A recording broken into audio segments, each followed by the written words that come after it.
These videotapes. This is called a 16-year-old killer's video diary. Monka. I'm scared. Mika, close your eyes. I'm scared. Tapes would first appear ordinary to the unsuspecting eye. However, as you continue to watch, it becomes abundantly clear that something is wrong. So we're gonna fucking kill her and her friends, and we're gonna keep moving on. I heard some news about Kirsten. She's gonna be home alone from 6 to 7. So we might kill her, then drive over to Cassie's thing and scare the shit out of them, then kill them one by fucking one. Only small snippets of the videotapes filmed by teen killers Brian Draper and Tori Adamczyk have been available to the public until now. The majority of the following footage has never been seen before. What? These are the lost tapes of the Scream Killers. Wait, this is Police Deputy Karen creepy. Hatch arrived at a residence on Whispering Cliffs Drive in Pocatello, Idaho. The home belonged to Allison and Frank Contreras, who had recently returned from a weekend trip. Their 13-year-old daughter, Kelsey Contreras, discovered her cousin, Cassie Jo Stoddard, lying deceased on the family's living room floor. Hello, Cassie. Allison immediately called 911. Okay, what's going on? Somebody looks dead on my phone. Oh my God, it's my cousin's daughter. I need an ambulance. Let me get you order medical. Stay on the line. That's crazy. Oh my God, oh my God, oh my God. Get everybody out. There's a girl dead on my floor. Honey, is she breathing? No, she isn't. She's cold. Oh my God. She's cold as a cut? She's cold. Okay, do you want to start CPR? Her fingers are blue. Okay, how old is she? She's 16, Oh. 17. And her mom just drove up here. She's dead. Oh, Okay, hon, wow. we're gonna get him coming, okay? Oh my God, okay. Cassie's body was in a state of lividity. She was face up, wearing star-studded yellow pajama pants and a white spaghetti-strap tank top. Her face fell to the right and her arms were raised over her head, elbows slightly bent. Most notably, she was covered in multiple stab wounds. The two most observable were at the center of her chest and on her left leg. Cassie was a well-rounded, trustworthy, and responsible 16-year-old girl. She was shy and loved music and art, and funny, with a great sense of humor. Cassie's mother, Anna Stoddard, dropped her off to house sit, watching as she left their white Jeep Cherokee, walked up to the front door, and entered the home before driving away. Oh, do you guys hear an echo again or no? I have to change it when we watch videos, I think. Let's see, is this better? Would be the last time she saw her daughter that's better. alive. Brian Better for Lee me, at Draper least. was a 16-year-old junior at Pocatello High School. Okay, no echo? Okay, He good. loved horror movies and played the drums. I've always wanted to make a mark on the world and stuff. And this is a good way to do it. Tori Michael Adamczyk, also a 16-year-old junior at Pocatello High School, lined his locker with horror movie posters and aspired to be a filmmaker. For all you FBI agents watching this, you weren't quick enough. The two developed a close Ew. friendship, one that would ultimately foster their dark, violent tendencies. Valkyrae is supposed to happen tonight.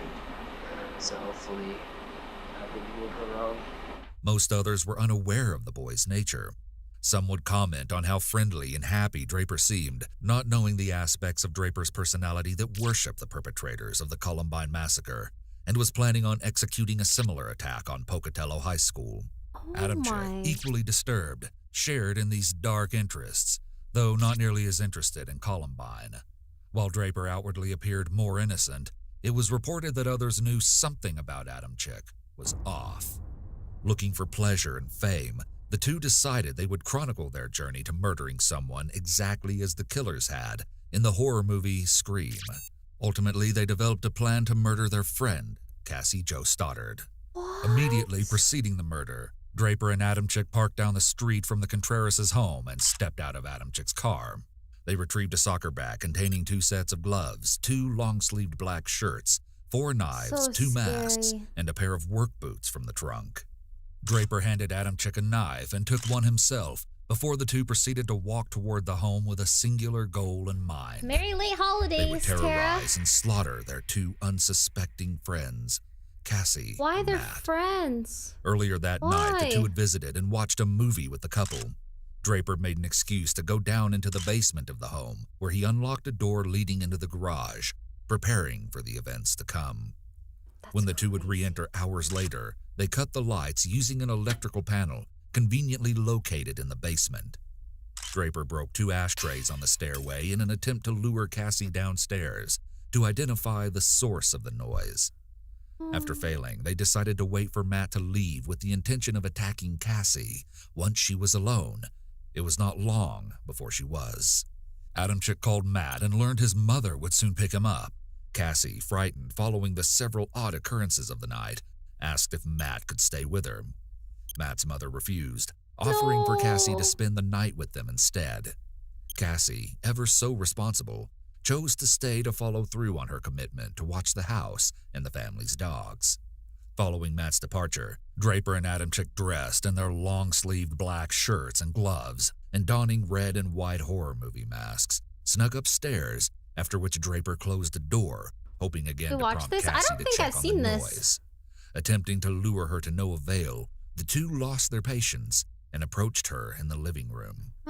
Whether Draper or Adamczyk struck Cassie first, they each plunged their knives repeatedly into her chest, neck, trunk, and limbs. In total, she suffered a reported 30 stab wounds. Cassie Jo Stoddard took her final breath that night, September 22nd, 2006. Later, Draper shared with investigators that her scream was unlike any he had heard in the horror movies he loved. He said it was real. Timestamps on the tapes run from March 2006 to September 22nd, 2006, the very night of the murder, revealing all of their planning leading up to that horrific night. Draper starts to narrate their immediate plan. The two are vlogging their trip to another friend's house so they can see if she's home alone, so they can kill her. We're going for a high death count. We're not going not to get caught, Ryan. If we're going for guns, we're just going to end it. The first segment of the vlog clearly indicates that Draper and This is Adamczyk crazy. desire a high death count. This is consistent with public knowledge listing that fame motivated Stoddard's murder. We're just going to grab the guns and get out of there, kill everybody and leave. We're going to make history. We watched the JCS We're version? gonna make history. Why don't I remember this? Aside from ostensibly sadistic motives, fame as primary motive supports the idea that Draper and Adamczyk were highly narcissistic. For all you FBI agents watching this, you weren't quick enough. You weren't quick enough and you weren't smart enough. And we're going over to Nixon's house. We're gonna go snoop around over there and try to see if she's home alone or not. And if she's home alone, splat! She did. Don't put your humor into this, Brian. I'm not putting you over into it. Adamczyk's What? reprimand of Draper's humor injection during the filming, plus Draper's quick deference, might reflect that Brian was overly submissive to Adamczyk. A subtle power dynamic characterizes Draper and Adamczyk's relationship, but it's unclear who holds more influence over the other. As we watch their plan unfold, consider which party played the most significant role in determining Cassie's fate. Yep. People will die. And then memories will fade. Memories will fade. I wonder what movie you got that from, Brian. Myself. That was myself. No wonder it was so lame. Okay, we're on our way, and I'll let you stay tuned. We're almost there. Nixon's house. It's clear out there in the pasture. We've already gosh. Life is snooped not around her house a fair. couple times. She's not home, so we're gonna go to the church over there, and we're gonna call a girl and a guy named Cassie and Matt. They're our friends, but we have to make sacrifices. So. For what? I feel tonight it is the night, and I feel really weird. It's not my stomach and stuff, and I feel like I want to kill somebody. I know that's not normal, but what the hell? I feel we need to break away from normal life How bright is this light? because, let's put it this way, parents, along with their parents, and so on. Uh-huh. Taught them about God, Jesus, the whole bullshit line. I'm sure you guys believe in God as well. I realized when I was in 7th grade, you don't believe in Santa Claus or vampires or werewolves. They're used to metaphor not to let. They teach their kids back in the 1800s.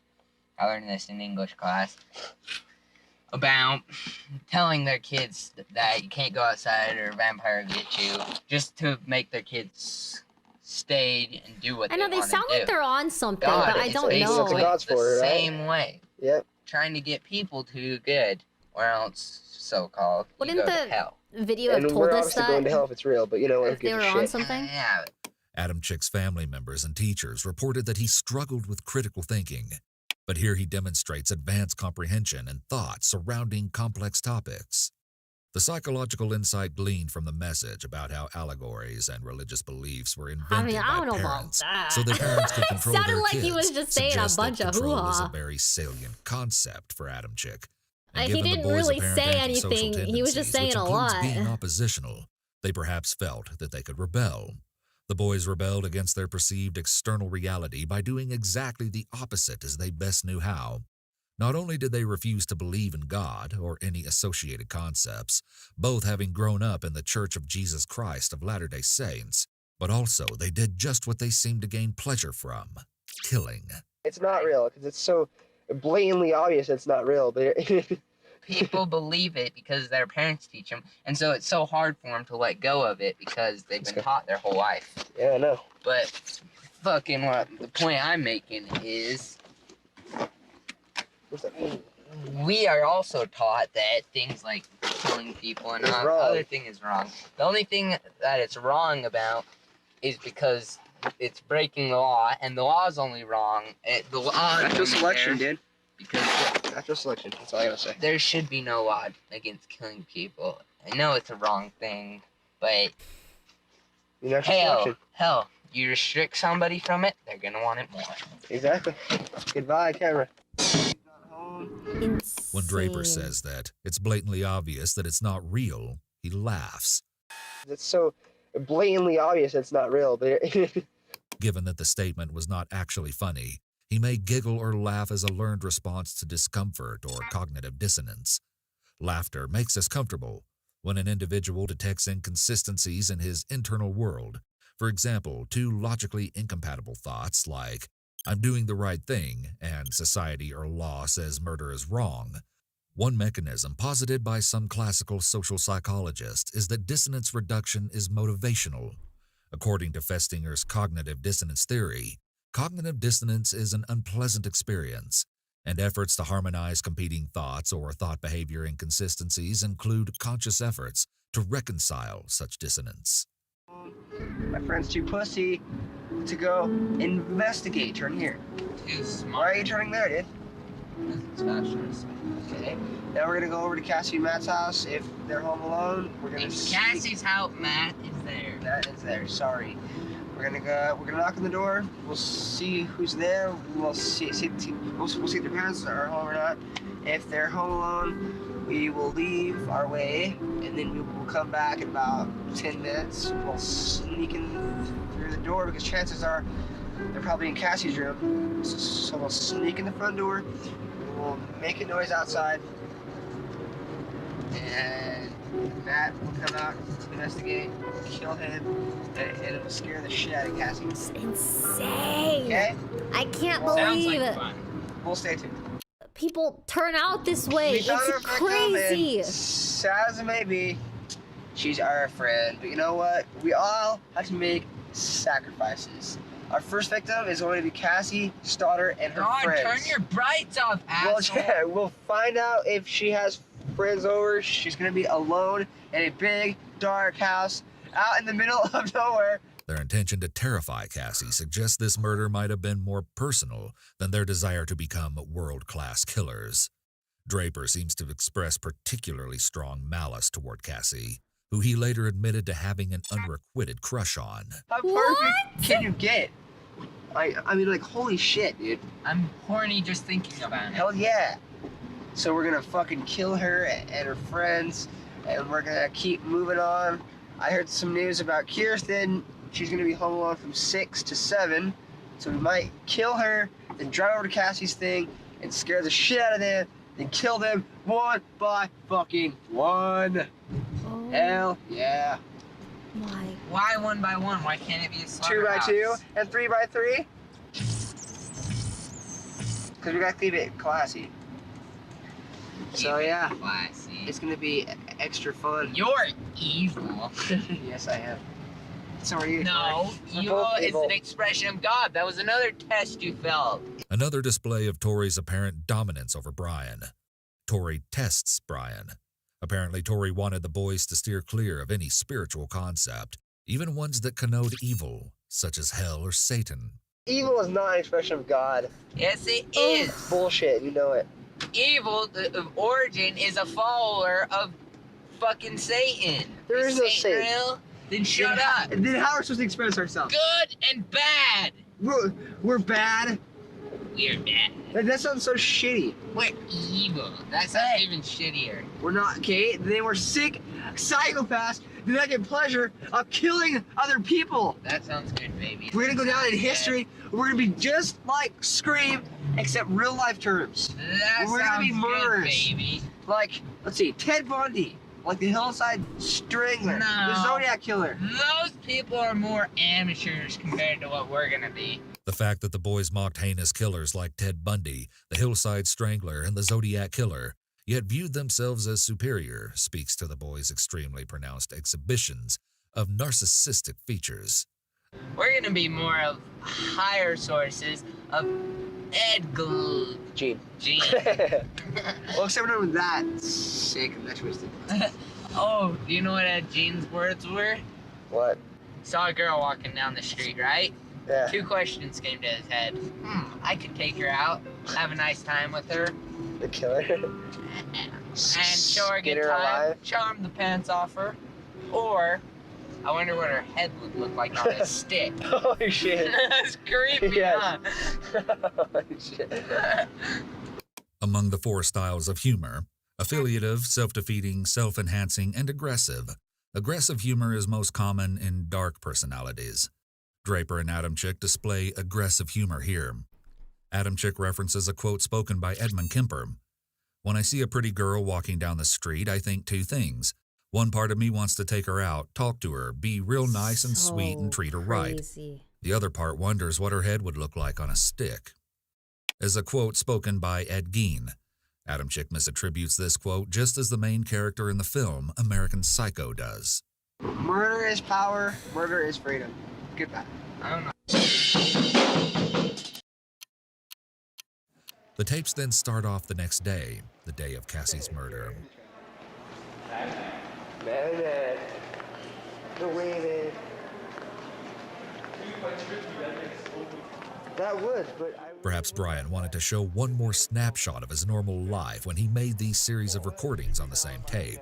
Oh. Draper's steps are intentional as he Queasy. turns each corner Makes into the me feel echoing sick. hallways with a singular mindset. He holds the camera low as he approaches Cassie.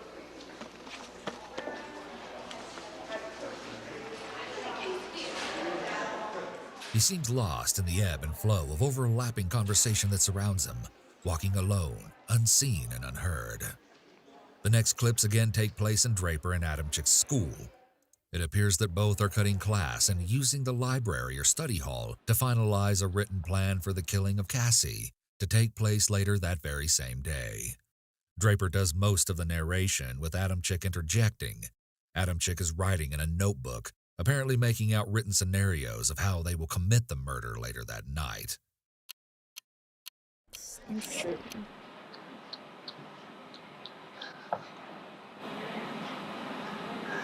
Marie, September 22nd, 2006. We're skipping our 4th hour. We're writing our plan right now for I just tonight.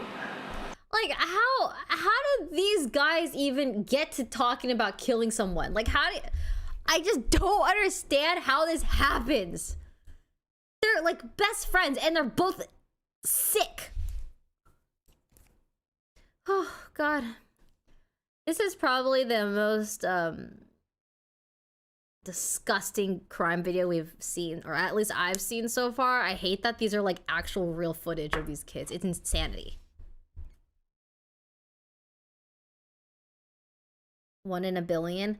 Yeah, what are the odds that just these two kids end up being equally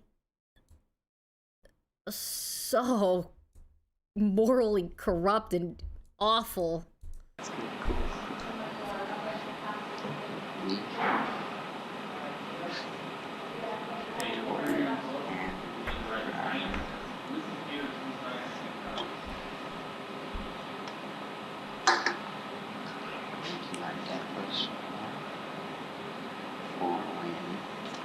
They're so weird.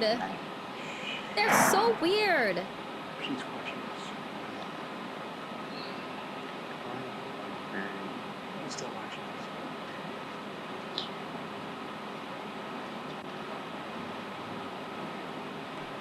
Number 2 is what?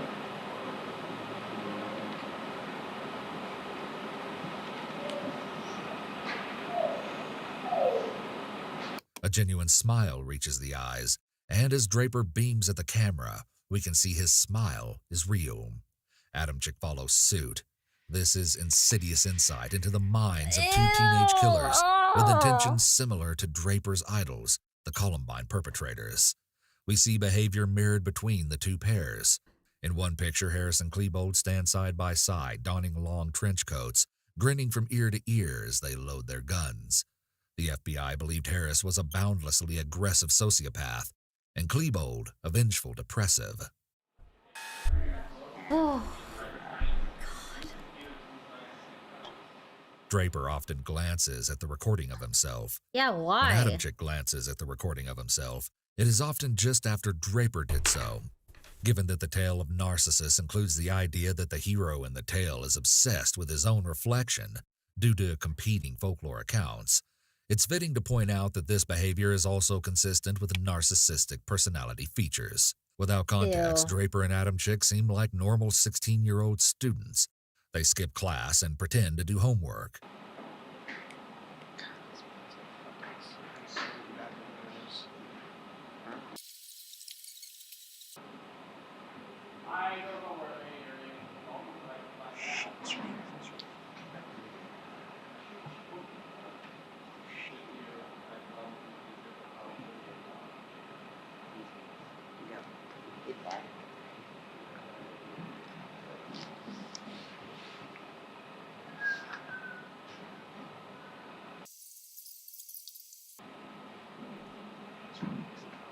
Why is he hiding like that?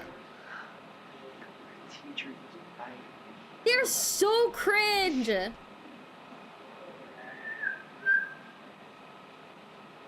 Oh my gosh, they love the idea of possibly getting caught.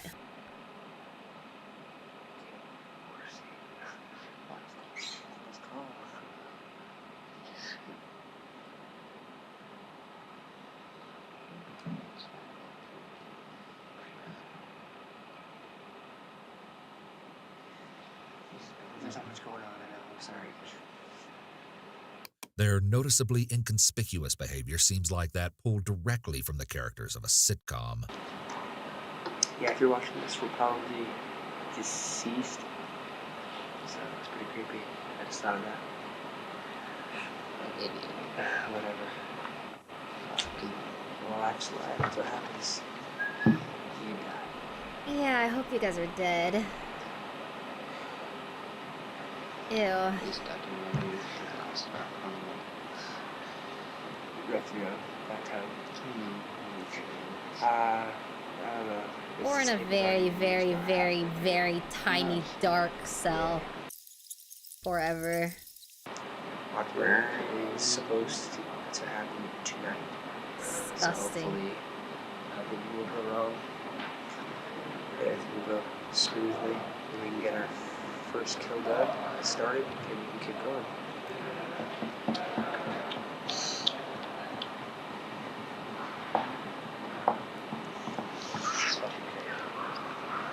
For you,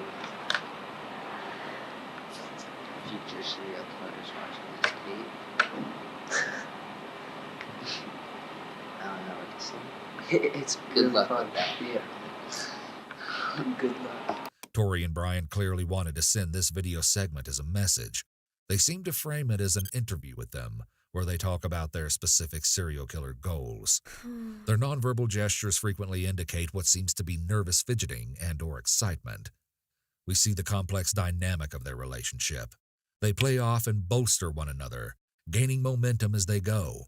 Humans thrive and adapt more efficiently with Yeah, social they definitely support. bounce off each other. Encouragement from friends for and family sure. often increases goal attainment, which They, like, contributes to amplify each other's overall behavior. improved quality of life.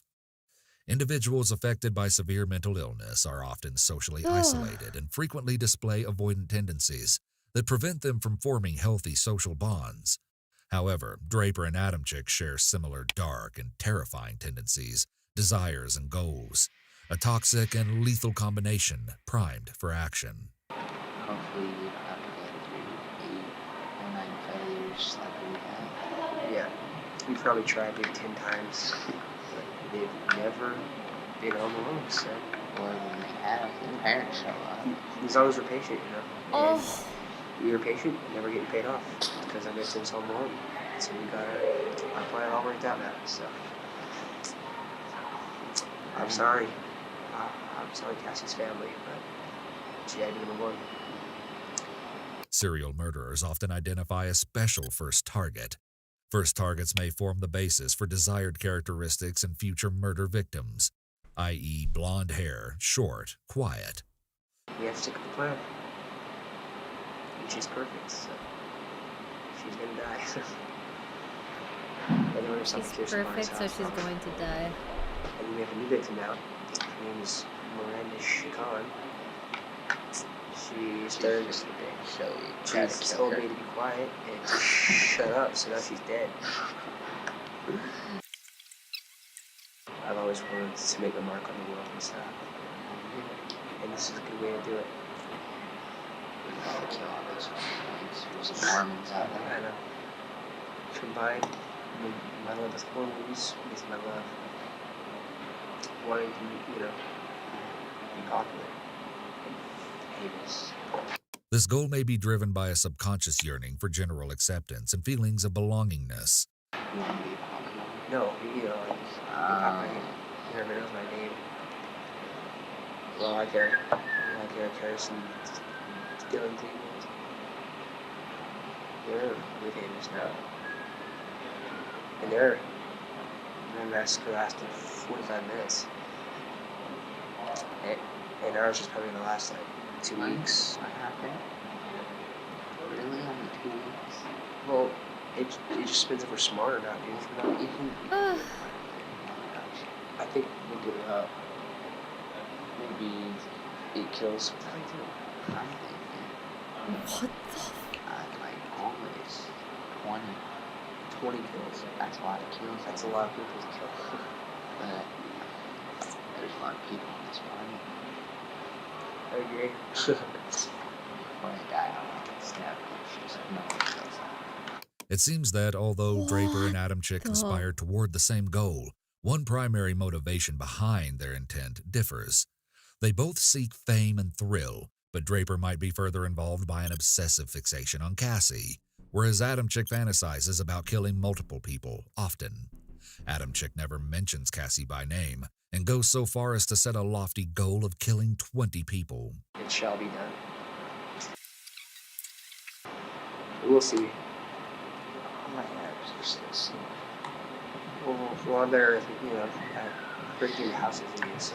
I know. 3-piece. Shouldn't you be in class? Sir? We're taking her back to Minnie right now. Oh, sorry, I just don't know. No, it's cool, it's cool. We're just documenting, just for school. For school projects. I guess, yeah, I guess you call it project, right? Yeah. What the hell are you guys doing? It's quite nice. Yes, it does. So How's it going? It's going pretty good, now we're saying. Are you playing soccer? Not this year. I decided to not play soccer this year. I have more important things to do. Much more. A lot more important. So, I'm not playing soccer. This implies that Draper and Adamczyk had been planning Cassie's murder before the beginning of the school year. Adamczyk had called a friend on August 31st, 2006, to ask for help purchasing knives under the guise of wanting to start a collection. They would use them to kill Cassie less than a month later. And you're on JV, I think it. Really? You're on varsity? Importantly, as Draper fearlessly navigates the conversation, he displays little to no signs of anxiety or fear, calling into question his anxiety diagnosis. Remember this as we progress. Does Draper exhibit signs of anxiety, aggression, anger, or sadness? From the take-control behavior he displays here, we could infer that Draper is the primary instigator or the ringleader, but the evidence is conflicting. Just don't watch. I'm supposed to go to the game tomorrow. I might not go. What game? Foosball. I think for me, like this is awful, right? This is the terrible things that happen in the real world, right? But I just think that it's important to be aware that this is reality sometimes. Like, you have to be careful and aware of how people can be and what can happen to people around you. Like, it's awful, but, you know, it gives you insight of, like, you know, just what can happen in the real world. Like, no matter what, it is not safe out there, and you gotta be safe. You gotta. I know. I saw that comment earlier where someone was like, "Don't watch stuff like this. Play games," because there's like a younger audience. Well, my content is not made for kids. Regardless, if you don't want to watch, just don't watch. But I think I find it, for a lack of a better word, interesting. And I think a lot of people like being aware of this kind of stuff too. So. You want to go? I'll go with my grandpa. Yep. That's right after we eat. So. Is this... So you take us on more classes? No. It is really strange that they just seem It's like about normal playing guys here talking to this other kid. I know. It's terrible. What the hell are you doing? Go behind our camera now. For all you viewers, this is the three-piece and biscuit. Three-piece and biscuit. Morbid curiosity. Inside That's his name, though. And he plays foosball. And he stopped to say hi. What the fuck? Okay. Yep.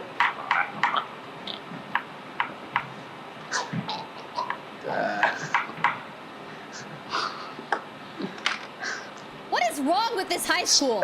Stay tuned. Hold on. What is wrong with this school? Their well-meaning classmate feigns choking, a perverse and ironic foreshadowing of the death that would occur later that night. This classmate later testified as a civilian witness in Adamczyk's trial, State versus Adamczyk. Their lighthearted interaction suggests that Draper and possibly Adamczyk may have been more involved and accepted in their high school community than is typical of youth with violent and antisocial proclivities, as it seems Draper and Adamczyk display. Draper specifically seems to have been well ingrained. During his trial, character witnesses explained that he appeared to be a healthy, happy teenage boy, which suggests he has a keen ability to blend into normalcy. Okay. So we're sorry for the inconvenience. Chewing with your mouth open, red flag. Okay, we're back now. Sorry for that inconvenience, but that's kind of not planned, but, you know, shit happens. You sound kind of gay. Sorry to do that little thing. Okay. Who's surprised, Ken? That's my food, dude. Now you know what kind of person Brian is. Hey, come on.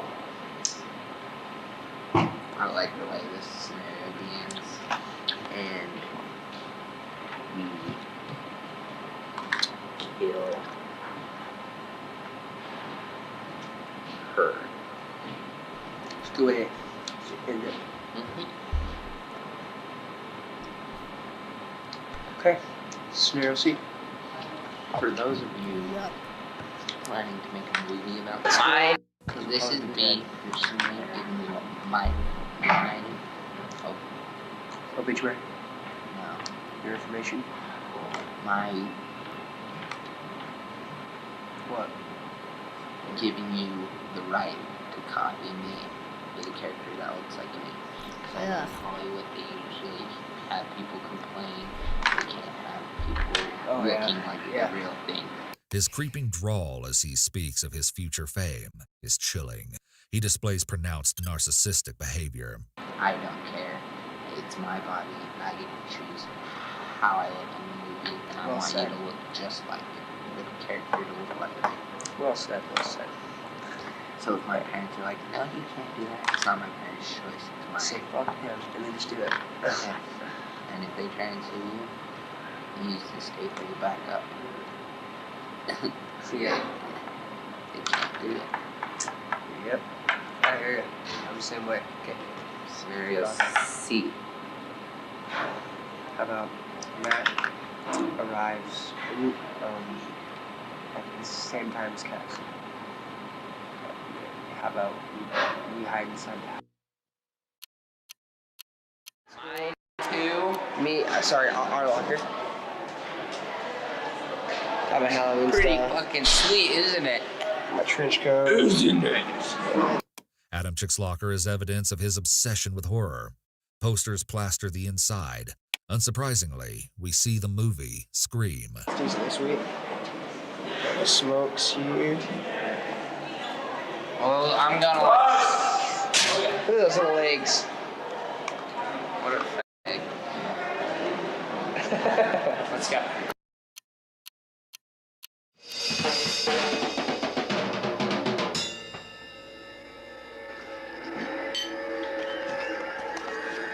We see that his television is on, and a closer examination reveals that the movie that inspired Cassie's murder, Scream, is playing. Just hours prior to the murder at approximately 5:28 p.m., Draper seems to be practicing and gathering momentum, hyping himself up for what will follow. We hear a brief, chilling, and discordant musical hum before we find ourselves back with the pair in Adam Chick's car. Oh, We're here God. in his car. The time is 9:50, Oh. September 22nd, 2006. Unfortunately, we have the grueling task of killing our two friends. And they are right in that house. He said just down the street. unfortunately. We just talked What to them. We were there weirdos. for an hour. But We checked out the whole house. We know there's lots of doors. There's lots of places to hide. I locked the back doors, so it's all locked. Now we just gotta wait.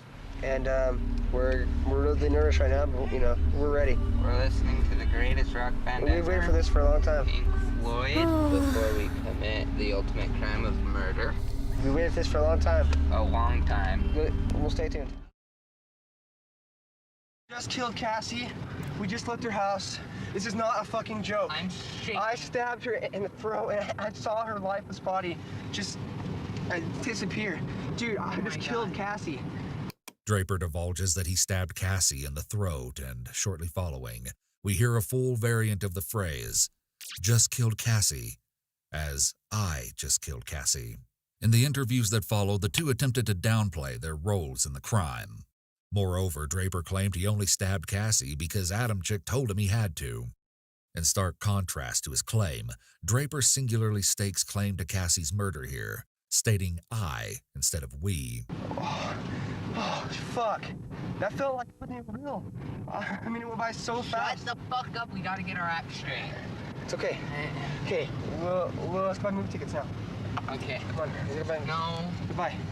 As he straddles the line between shock and euphoria, This is crazy. consider one key observation. Draper's voice is crystal clear. Draper Yeah. transitions through periods of low, moderate, and severe slurring and stuttering throughout these videos. Accounts of friends and family indicate that Draper had a noticeable stutter throughout childhood. He was targeted by his peers, a victim of bullying. The forensic psychologist responsible for his evaluation believed this contributed to the development of his violent tendencies. Medical research has yet to explain how stutters develop.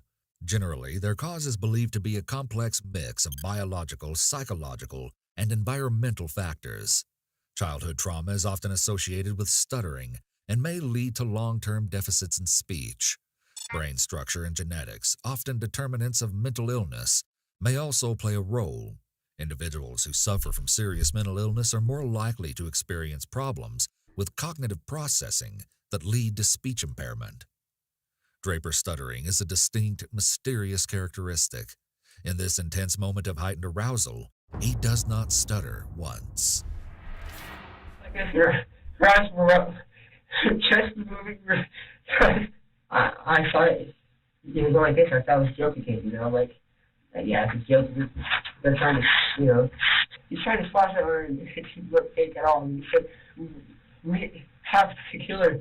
I can't believe I did this. And he said, we have to kill her. And so he stabbed it out of the way. And then he just kept, I heard it go in. I heard the chest, like, pound on the chest. It was supposed to happen. It was supposed to be a joke.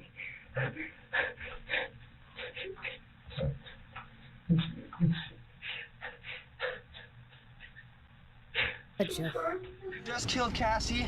We just left her house. This is not a fucking joke. I'm shaking. I stabbed her in the throat and I saw her lifeless body just disappear. The two were sent to Idaho State Correctional Institution following their initial convictions and remain set to live the rest of their lives in prison.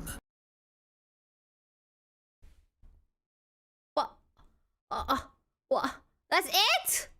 I wanted to hear, like, see them, like, go get interviewed, and I wanted to see them actually get, like, arrested, and I wanted to see them literally, like, suffer. I wanted to hear the judge be like, oh yeah, you guys are going to prison for life.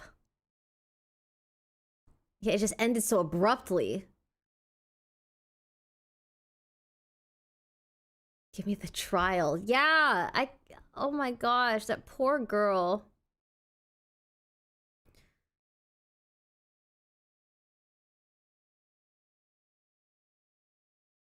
Gosh.